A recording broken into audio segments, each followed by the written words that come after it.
Hello મિત્રો, હું છું અંકિત દરસોરા રાજકોટથી। મિત્રો, આજે આપણે આવી ગયા છીએ રાજકોટના રેસકોર્સ ગ્રાઉન્ડમાં, જ્યાં કુટીર હસ્તકલાનું પ્રદર્શન છે અને કુટીર હસ્તકલાની જે વસ્તુઓ છે તેમનો હું તમને આજે આખો વિડીયો બતાવીશ।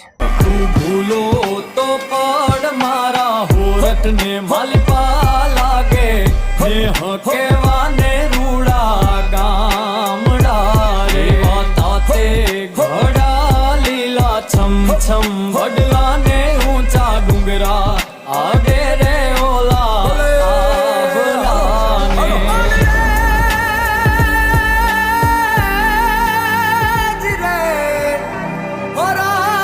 होराट मिटी रागणी ने राग मिटो मल्हार हेरा